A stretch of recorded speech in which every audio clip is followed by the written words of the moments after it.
Okay, welcome out to Helicon West tonight, everybody. We are really excited to have Tyler Whitesides here. And also, I just wanted to start off with some thank yous. First, we want to thank Star Colebrook and the USU Writing Center for sponsoring and being such a driving force for this event. We also want to thank the Logan Library for allowing us to be here. Yeah, thank you, Logan Library. Yeah. There's also Cafe Ibis in the back if you want some nice coffee. And then don't forget to sign up for open mic. And then the last thing that I need to announce just here as the beginning housekeeping is that this event is part of the 21st Annual Utah Humanities Book Festival.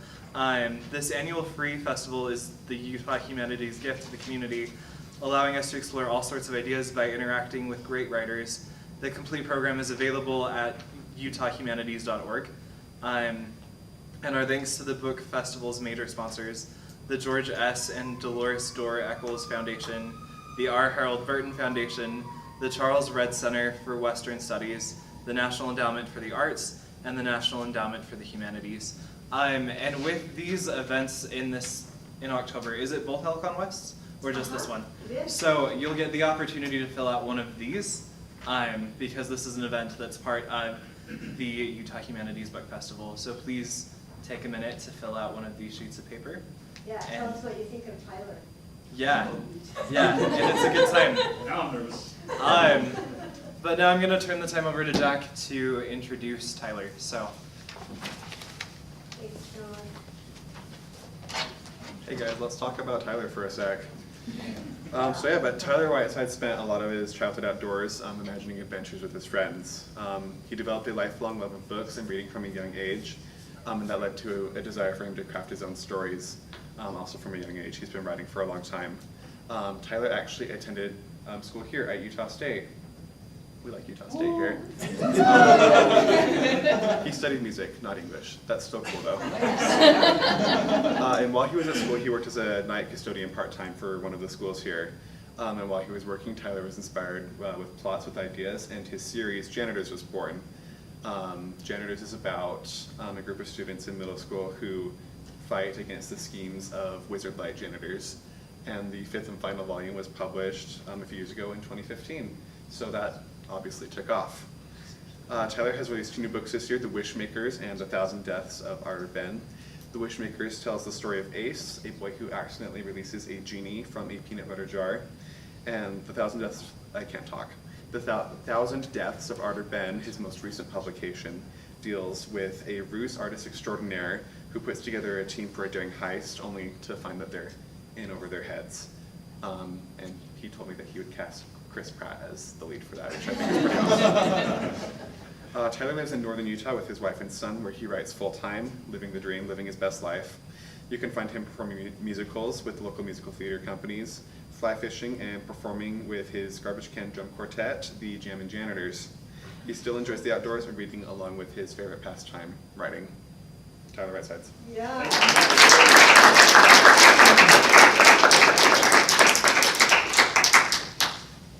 Thanks, Jack, for that great introduction there. Nicely done. All right, is this working? Yeah, okay.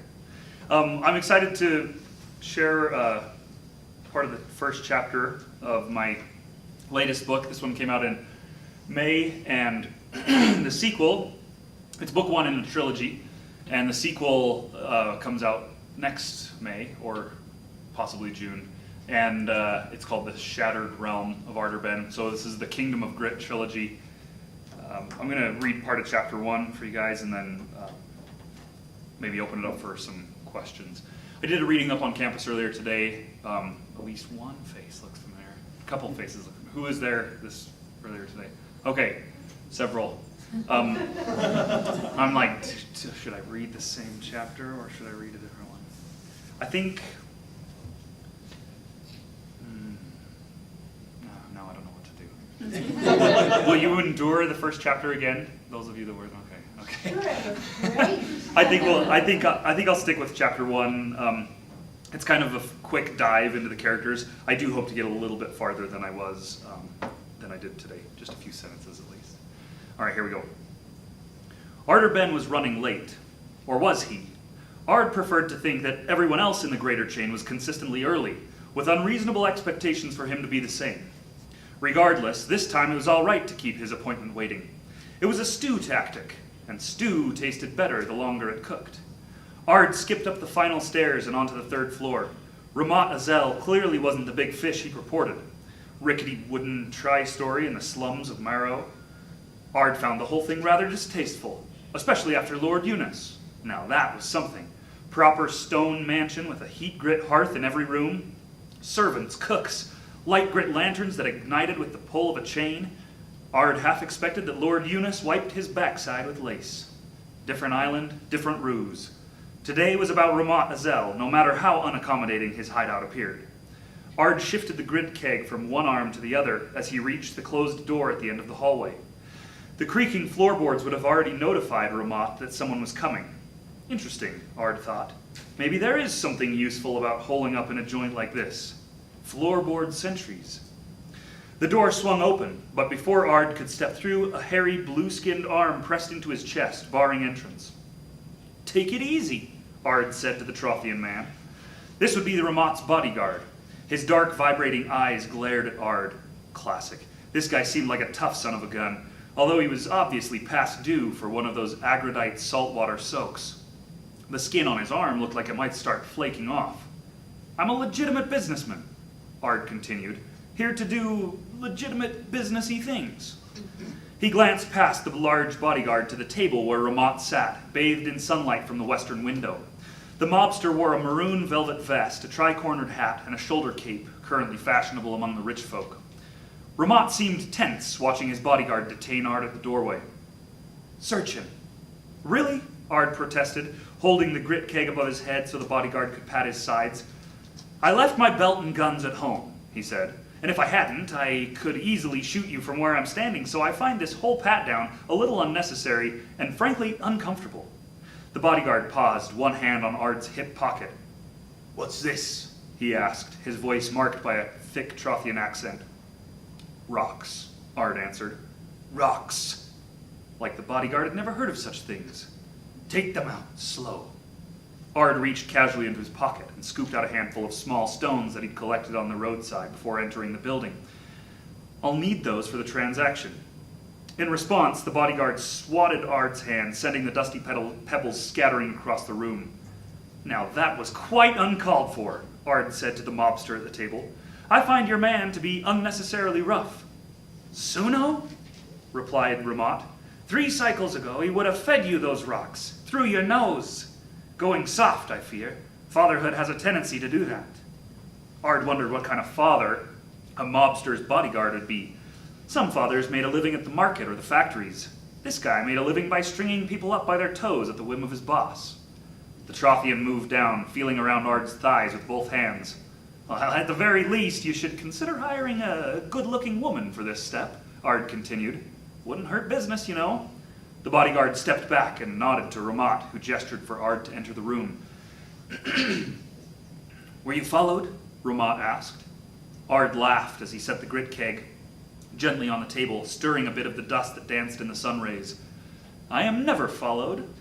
He adjusted the gaudy ring on his index finger and sat down across from the mobster, except occasionally by a bevy of beautiful maidens. Ard smiled, but Ramat Azel did not return the gesture. Instead, the mobster reached out for the grit keg. Ard was faster, whisking the keg away before Ramat could touch it. Ard clicked his tongue. "How about we see some payment before I go handing over the grit in a room where I'm unarmed and outnumbered?" Ramat pushed backward in his chair, the wooden legs buzzing against the floor.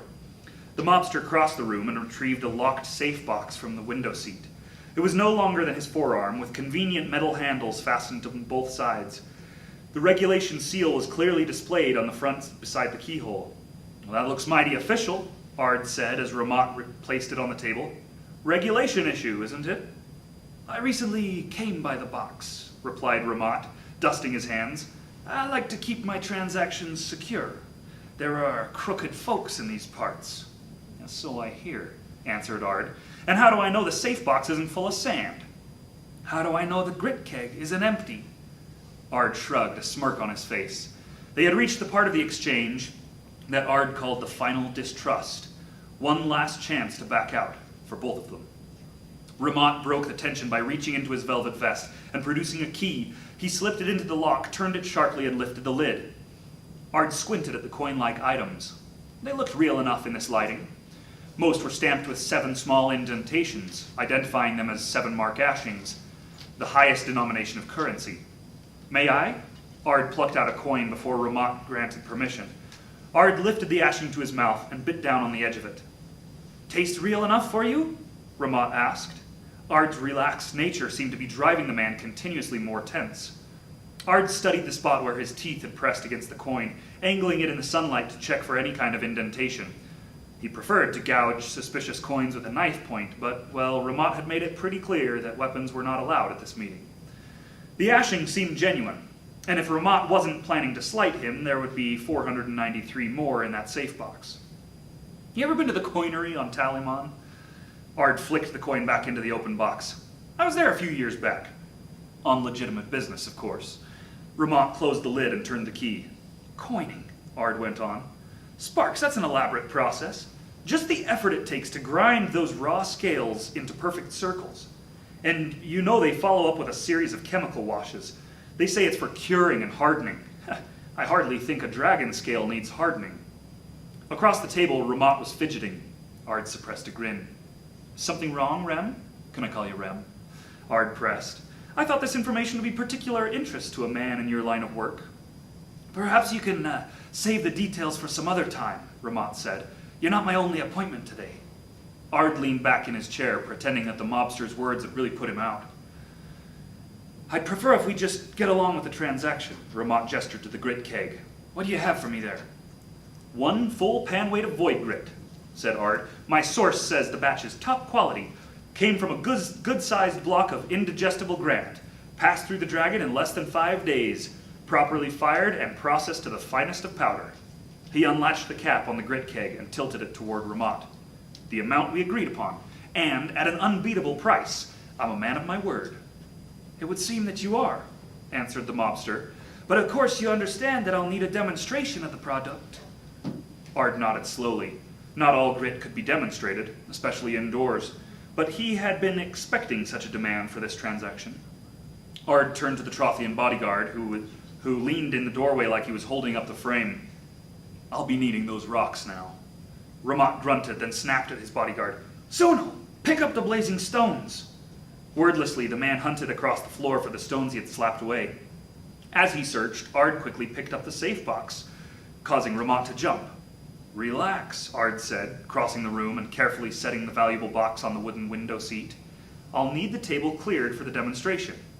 A moment later, Suno handed the rocks to Ard and lumbered back to the doorway, folding his dry, cracking arms.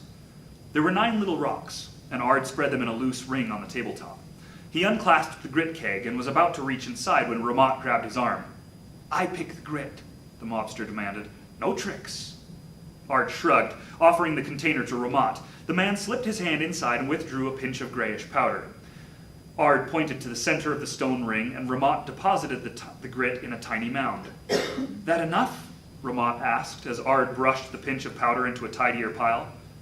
More than enough, Ard said. You trying to clear the whole room? He clasped the lid on the grit keg and set it on the floor behind him.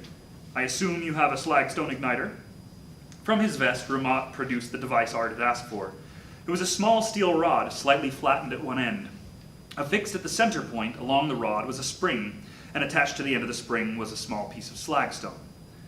Ramat handed the igniter to Ard, the tiny fragment of slagstone wobbling on its spring. With the amount of void grit you've laid down, I'd expect the blast radius to be about 2 feet, Ard said it as a warning. Ramat caught the hint and took a large step backward. Ard also positioned himself as far from the table as he could, while still able to reach the tiny pile of gray grit. He took aim and knocked the flat end of the steel rod against the table. The impact brought the spring down, and a small piece of attached slagstone struck the metal rod. A respectable spark leapt off the slagstone. Excuse me. It flashed across the wooden table and vanished instantly with no effect. Ha! Ramat shouted, as though he'd been waiting to make an accusation. I should have known no one would sell a pan weight of void grit at that price. Ard looked up. The grit is legitimate, I assure you. This slagstone igniter, on the other hand, He held up the device, gently shaking the spring as though it were a child's toy. Honestly, I didn't even know they sold something this cheap. I couldn't ignite a mountain of grit with this thing, let alone convince the spark to fall on that pinhead target. Allow me to throw a few more sparks before you let Suno rip my ears off. The truth was, the tiny pile of powdered granite hadn't lit for 2 reasons. First, Ramat's slagstone igniter really was terribly inaccurate. And second, the void grit was definitely fake. Ard leaned closer to the table, pretending to give the igniter a close inspection. With his right hand hovering just above the pile of gray powder, he wriggled his fingers, spinning his heavy ring around so he could slip his thumbnail into a small groove and slide the face of the ring aside. The gesture was subtle, and Ard was drawing Ramat's attention to the igniter. He was sure the mobster hadn't noticed the fresh deposit of genuine void grit from the ring's secret cavity. Let's see if this does the trick. Ard repositioned himself, bringing the igniter down, slagstone sparking on impact. The genuine void grit detonated instantly, the powder from Ard's ring creating a blast radius just over a foot. It wasn't at all like a deadly blast grit explosion of fire and sparks. This was specialty grit, and the particular demonstrated effect was far less dangerous. A rush of energy emanated from the pinch of void grit, like a tremendous wind blasting outward in every direction from the center. It happened much faster than Ard could withdraw his hand.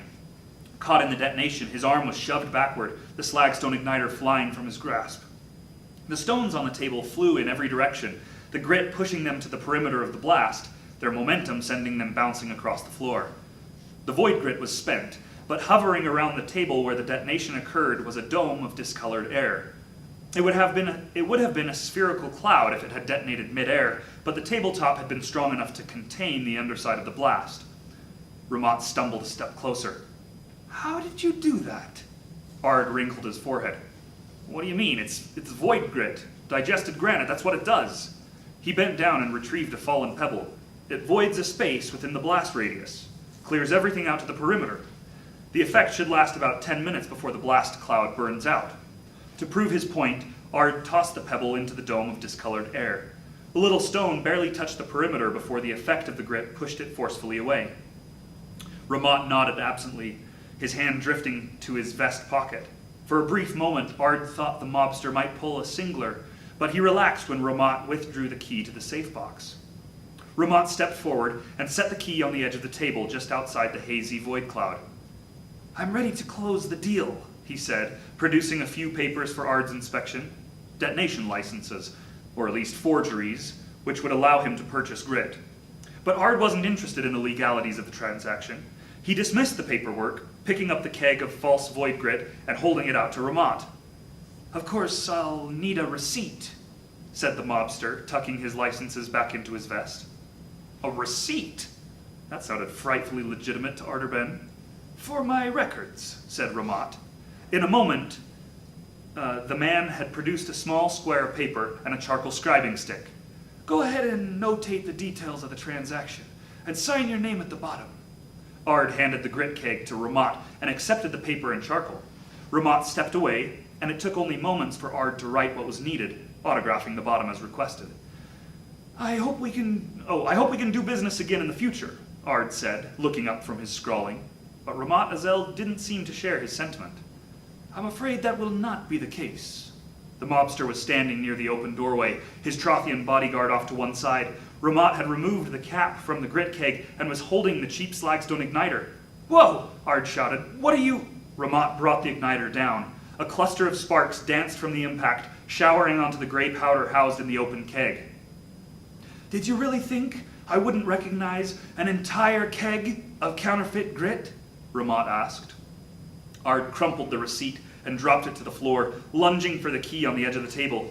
He scooped it up, but before Ard could reach the safe box, the Trothian bodyguard was upon him. In the blink of an eye, Ard found himself in a headlock, forced to his knees before a smug Ramat. I believe I mentioned that I had another appointment today, Ramat said. What I didn't tell you was that the appointment is happening now, with an officer of the regulation. A man appeared in the doorway behind Ramat. Not just a man, a veritable mountain. He had dark skin, and his nose was somewhat flat, the side of his face marked with a thin scar. The Regulator ducked his shiny bald head under the doorframe as he entered the room.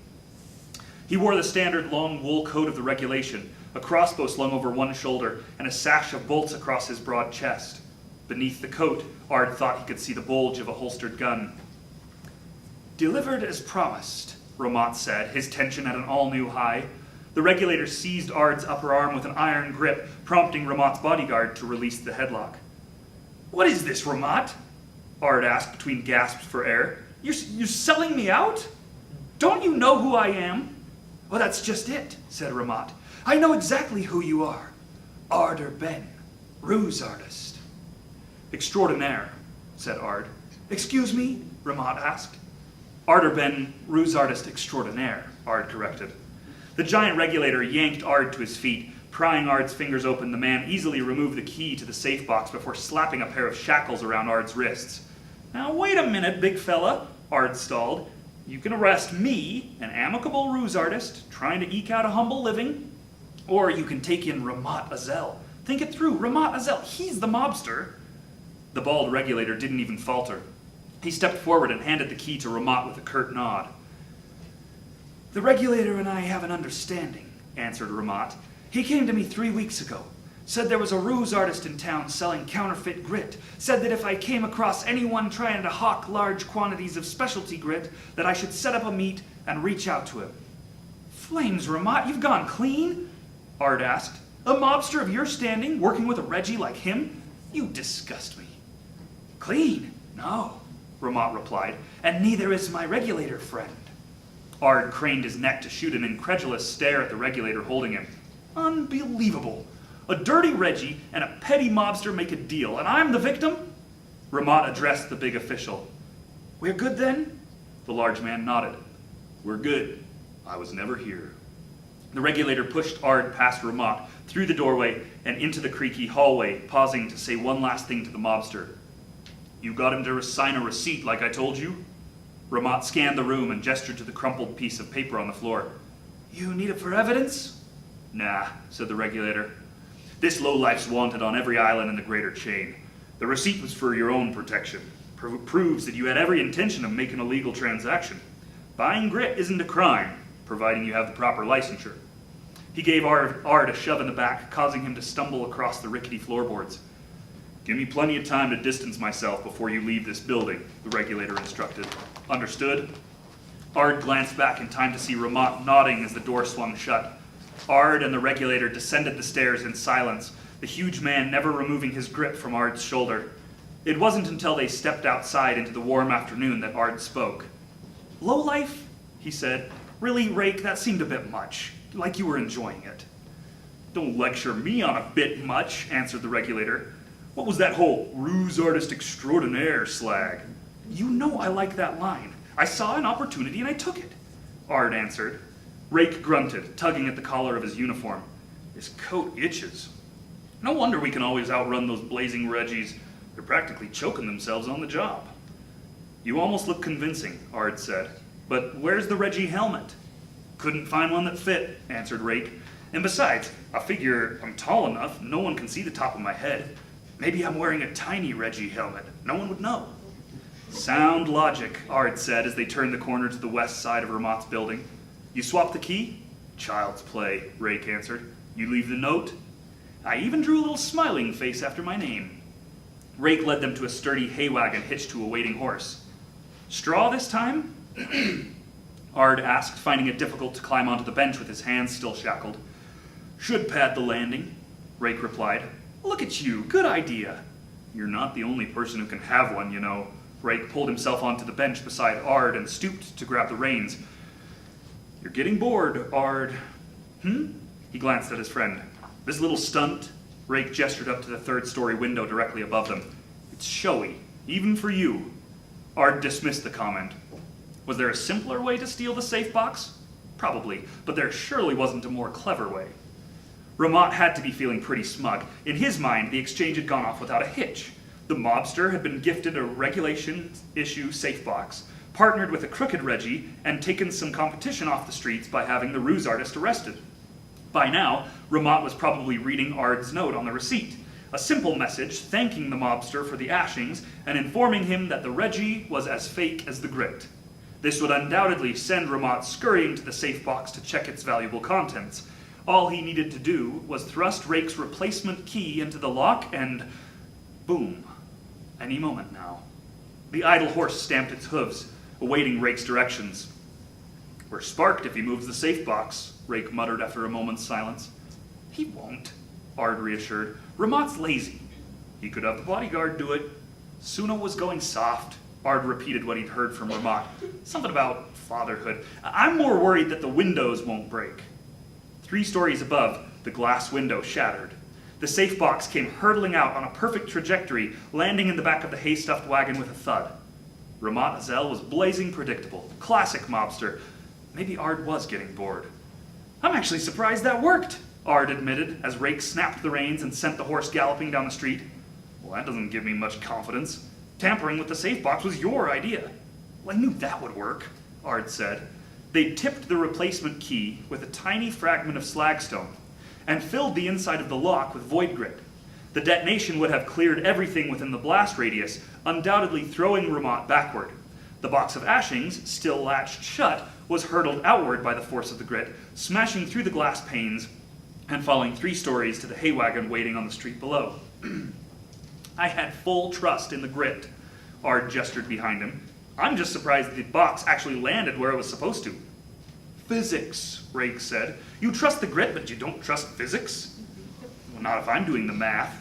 "Oh, come on," said the large man. 2.5 granules of void grit detonated against a safe box weighing 28 pan weights falling from a 3rd-story window. Ard held up his still shackled hands. "It physically hurts me to hear you talk like that. Actual pain in my actual brain."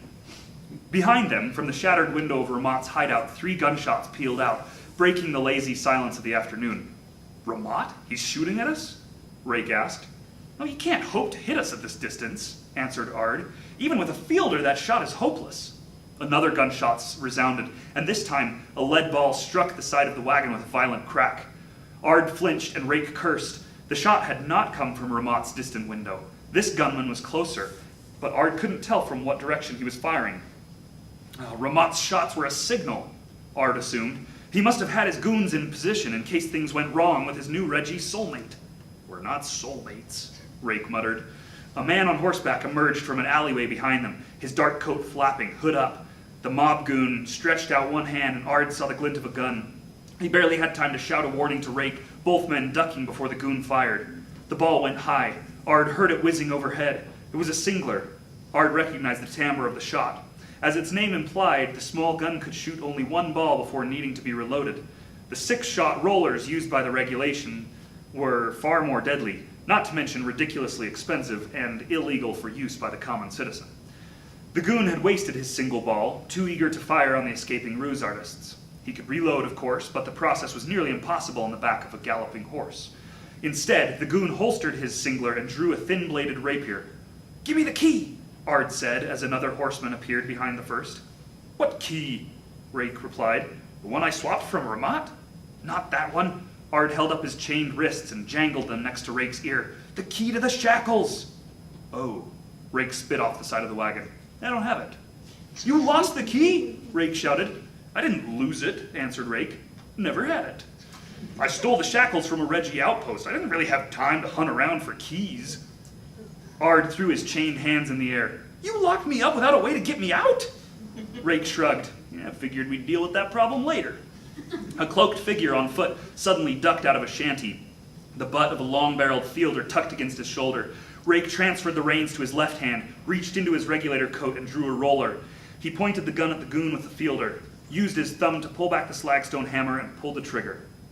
The slagstone snapped down, throwing a spark into the first chamber to ignite a pinch of powdered blast grit in the paper cartridge. It detonated with a deafening crack, the metal gun chamber containing the explosion and throwing a lead ball out the barrel. The ball splintered through the wall of the shanty behind the goon. Before he could take proper aim at the passing wagon, Rake pulled back the slagstone hammer and fired again. Another miss, but it was enough to put the goon behind them. Rake handed the smoking roller to Ard. "Here," the big man said. "I stole this for you." "Wow." Ard awkwardly accepted the gun with both wrists chained. "It looks just like the one I left holstered in my gun belt at the boat." "Oh, this gun belt?" Rake brushed aside the wool Reggie coat to reveal a second holstered gun. "You shouldn't leave valuable things lying around." It was in a locked compartment, Ard said, sighting down his roller. I gave you the key. That was your mistake. Behind them, the fielder goon finally got his shot off. The resounding pop of the big gun was deep and powerful. Straw exploded in the back of the wagon, and one of the sideboards snapped clean off as the fielder ball clawed its way through.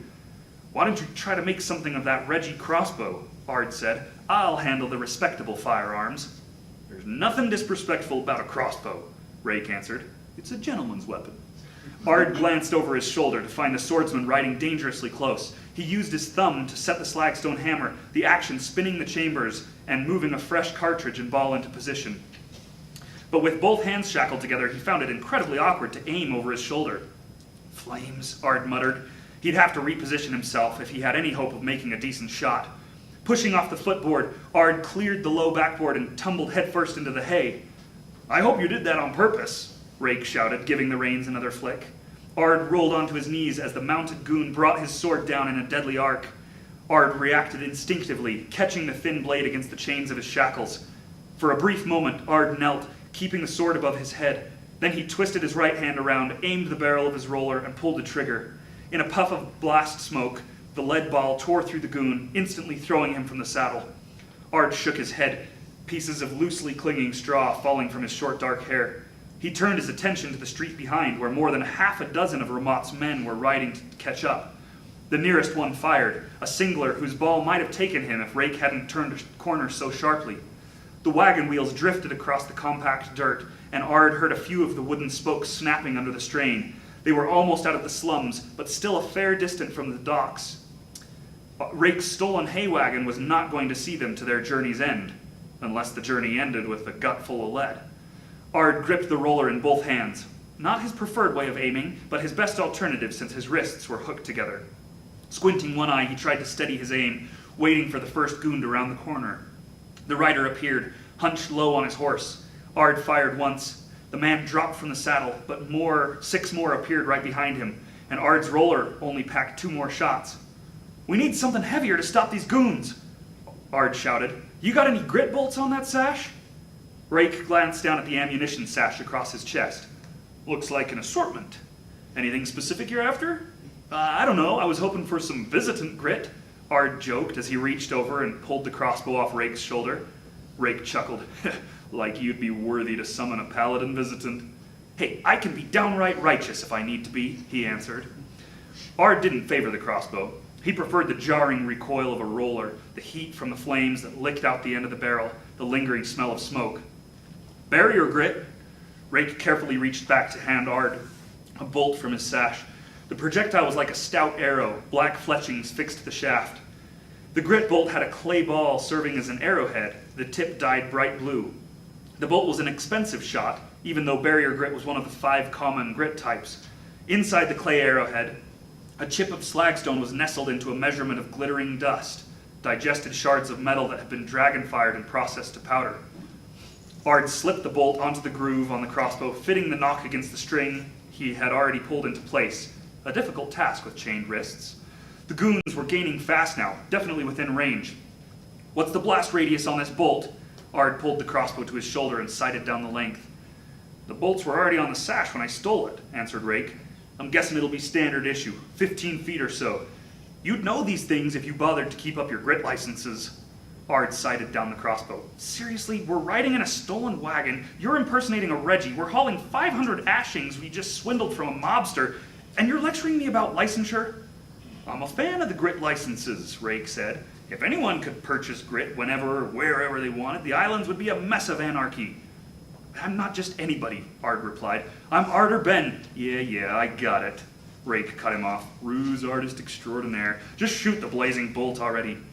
Ard barely had to aim. The goons were riding so close now. He leveled the crossbow and pulled the trigger. The bolt released with a twang, finding its mark at the foot of the leading horse. The clay ball shattered on impact, and the slagstone chip sparked, igniting the powdered metallic grit. Stop there.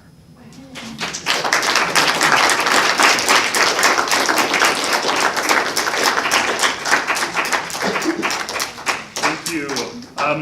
So I do have copies of the book for sale. I've got copies of Wishmakers, which is my latest book for young readers. It's about a kid finds a genie in a peanut butter jar. He has unlimited wishes, but every time he makes a wish, he has to take a consequence to go with it, and they start piling up, and it gets out of control, and he has to go on this quest across the country to save the world from zombie cats and dogs. So it's a pretty weird ride, but kind of fun. So there's that one back there. I think it's $12, and Ardor Benn's like $16 back there. I can take cash or check or Venmo, but I don't actually have any change. So if you have exact cash, that would be awesome. But let's. I can also answer some questions for you guys for just a minute. They told me I could do Q&A real quick. So if anyone has questions, I'd be happy to answer them. Yeah. I'm curious, especially in like an opening chapter like that, how do you balance doing so many things at the same time? Like you have to be doing setting description, you have to describe the character, what they look like, along with the plot and the dialogue and all of those things. Yeah, it's tough. You know, like first chapters can be a make it or break it. You know, a lot of the time they'll release the first chapter free online or something so people can buy it to try to entice them to read the whole book. What I was mostly looking for in this chapter is giving, like you said, kind of establishing some of the world and some of the magic system, not giving you a ton there, but letting you know that there's going to be this magical grit system. But above all, just trying to really sell you on the characters, especially Rake and Ard and their banter. That's going to just, go on for 700 pages of banter. And so that's like I try to really establish character there. And also just give little, drops of flavors of the world that you're in by the things they're wearing or the weaponry that they use. Kind of gives you an idea of the setting. But it is tough to balance for sure. I often get notes from my editors, just saying, hey, this paragraph here seems like it's a bit of an info dump, like you're trying to just give too much information to the reader right off the bat, so let's scale this down, let's pull it back or whatever. And so it's just a balancing act. You got to give them something. This book went through 3 different prologues before we finally settled on this one, and it is this long. Because they said I had written 2 or 3 different prologues, and when we cut them, they said, diving into that first chapter, they said, we want Ard's chapter to be chapter 1 because you get a flavor for the character so fast. What a scoundrel he is, Han Solo type. And so, but they felt like something was missing. So maybe I'll just read the prologue, because we were like, if we make it this short, then people can choose to skip it if they want, and they don't really miss anything. But this will flavor the magic system. I'll just read it really quick. It's all in italics. They fed a corpse to the dragon. They said the man had died a beggar in Taluman. Now his bones, if properly digested, will give us grit. But what of his soul? If any part of him remains here through the moon passing, he will never reach the homeland. His fate will be like mine. The harvesters don't concern themselves with such thoughts. I have been with them now for 6 days. I did not glimpse the dragon or her breath of flames as she fired the dung into slagstone, but I marvel at her role in this natural process. Back home, the streets of Barapent are aglow with light grit. Nobles warm their manners with clouds of heat grit. But I suspect now that they, like me, understand little of its origins. Here on Pikal, truth lurks behind every crag and tree. I am seeing things I have only known in writing, and at the end of my journey, I hope to put in writing things no one has ever seen. The harvesters have what they came for. In the morning, they will collect the slagstone from the dragon, and their path will take them down the mountain. But I must slip away in the dark of night, for my path presses on, upward, higher, to truth. It begins here, although for me, I suppose this is something of an ending. So you get kind of a flavor for, like, Ard is a lot of fun, right? He's crazy, but in that opening page, you realize that this is bigger, that there is going to be some depth to the world, and it kind of sets up how they interact with the dragons and things, and you don't know who or what is writing it in the opening excerpt. So, yeah, great question. Yes? Is that how you see the the use of the prologue. I've heard a lot of people talk about how you don't need a prologue, you should just start with chapter 1. But I liked that, I mean, obviously that's intriguing and that's going to keep me reading a book, like just for me. So is that how you view a prologue and how your editors and all of that view it? Do you have an opinion on yay prologue or no? Yeah, for the most part, I feel like in today's literature, mostly people are nay prologue, right? Prologue seems to be kind of, I mean, maybe still has a place and exists within epic, big fantasy, but like certainly within younger reader stuff, it seems like they're cutting back prologues more and more. I mean, the minute I submitted a prologue, they were like, nope. And then, so I wrote them a different one, and I called it chapter 1, and then they were like, nope, still a prologue, obviously. And so then I wrote a different one. That one was my favorite, because it was just this guy 300 years ago trying to kill a dragon. But they didn't like that one either. And so after they had taken it all out, here they read the rest of the book, and they called me one day and said, I feel like we're missing a little bit of established world building by leaving out a prologue. And so we struck a balance, and actually that opening page is incredibly significant to the overall book. And you'll see why if you read it. So yeah, that's Totally done. Thank you. I just, yeah. Thanks, I appreciate that. Yeah, so that was it was interesting. It was a big challenge because I had to take pages of information and scale it down to a single page, and still make it interesting so it didn't feel like an info dump, because I'd already been through that. So it's hard. The first chapters are like debatably the hardest thing of a book. Yeah. Trying to hook them. Anything else? Yeah. So that book is obviously like huge. Yeah. Did you have like that idea already in your head, or did you kind of just write it, like think of things as you were writing? So the magic system for this book, the idea of feeding something to a dragon, tracking the dragon as it digests, harvesting the slag, and then processing it down to powder that can be used as magical grit. I actually had that idea as like a really small aside in a novel that I'd been trying to write in high school. So that idea has been in my brain for many years, and I finally felt like I found a character worthy that could pull off that idea, I guess, because dragon poo is not like a easy topic to just throw at someone. And so, but I would say once I began with my magic system, and then once I decided I wanted my main character to be a con man, and make it a heist novel, then I planned the entire book. Those were the two first elements I had: magic system, main character, and then I developed the heist from there and kind of built everything to it and had it all pretty much planned before I started writing. It is long though. What was I thinking? I didn't realize it was going to be this long. I just wrote it. And it was done, and I was like, oh no, now I'm under contract for 2 more this size. Yeah. So how many janitor books are there, and how did you get the idea? Yeah, good question. So there's 5 in the Janitor series, and I got the idea working at Mount Logan Middle School as a janitor at night, and I would clean the school and had ideas about, what if there were little monsters that inhaled students' brainwaves, and there was a secret organization of janitors that had magic cleaning supplies to fight them, and that's where I came up with the idea. That's the concept of the first 5 janitors. I don't have any plans to write a 6th janitors book. If you've read the whole series, I'm really hoping. I tried very hard to tie up all my loose ends. When book 5 ends, I felt like it was a good. I didn't leave much hanging. Maybe someday I'll do a pickup follow-up series or something, but no plans for that right now. Thanks for your question. Have you read the janitors books?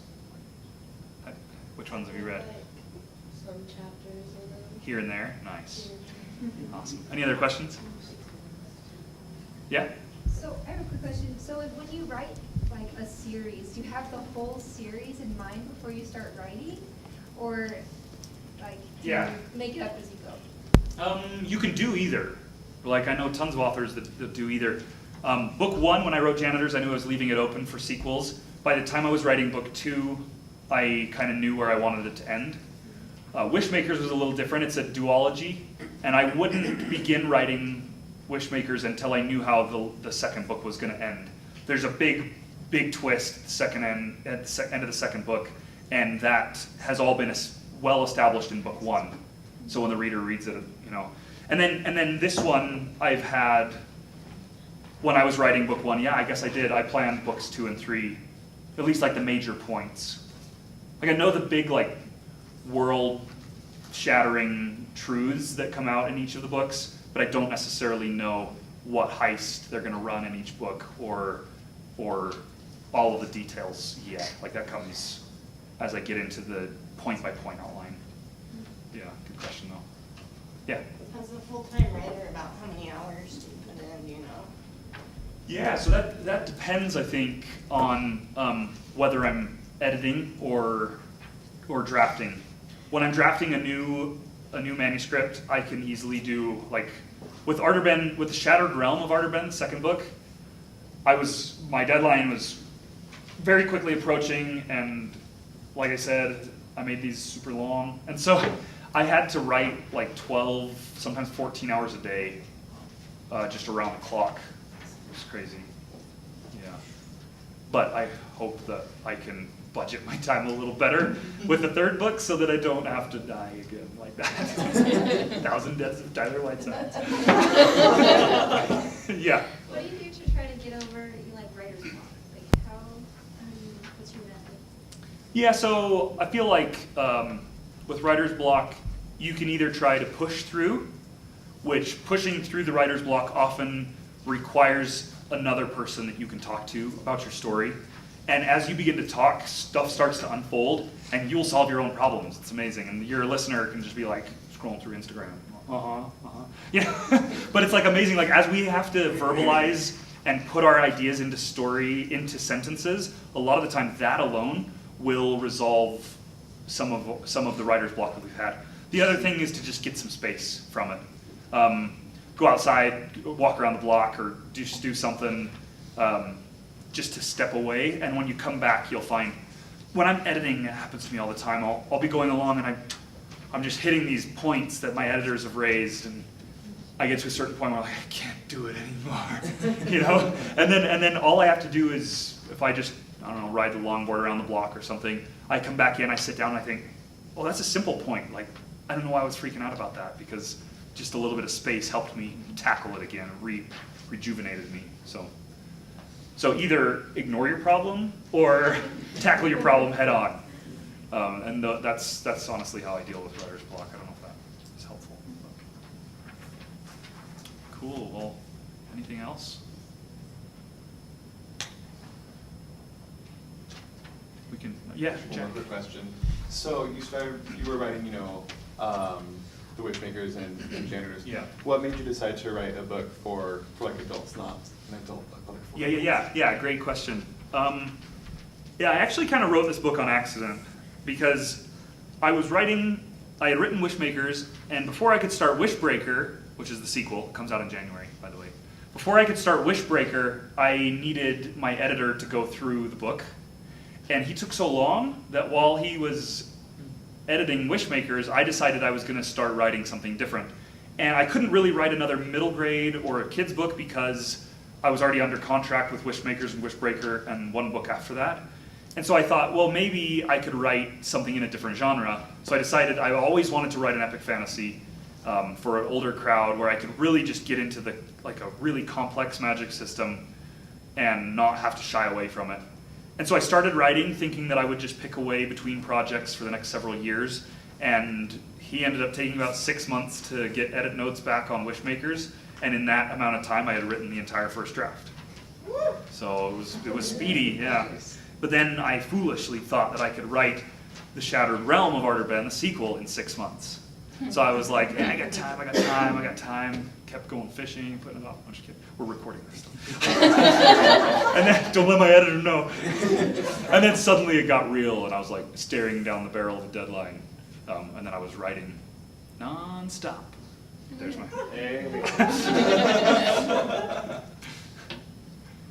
Good. Any other thoughts, questions?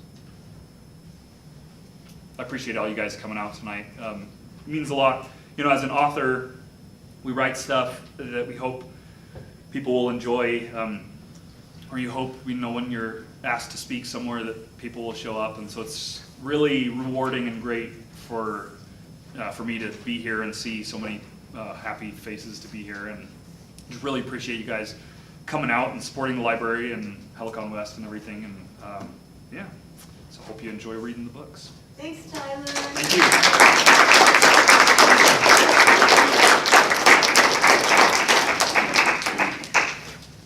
Everybody fill out your surveys and just put them on the table. We're gonna transition into the open mic part of the night, but while that's happening, Tyler will be back there selling books, so please take advantage of that, because yeah, it was very, very enjoyable.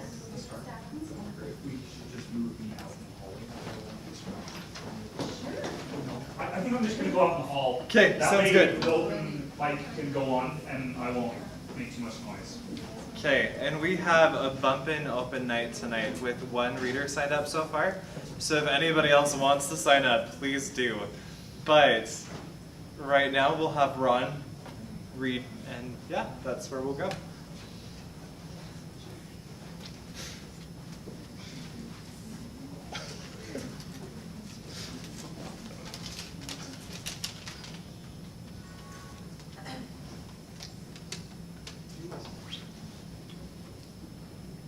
Hi, Hi, Ron. Hi, Ron. welcome. A beautiful story. Ron from a heartbroken in Romans before. Didn't know what he could do more. Then he thought of Kayleen, his Facebook fan. Could she help make this broken heart man? Amazingly, she said yes to the going out. It seemed to be the one without a doubt. They dated for months. Then I thought, could all this be leading to us tying a knot? And then it happened. 5 years ago, she was no longer living as a life solo. About 5 years later, I'm still in awe how our lives came together when you both moved to Utah. You were met for 5 years and was still for 4. It's been a great 5 years. Here's to many more. Yeah. Thank you.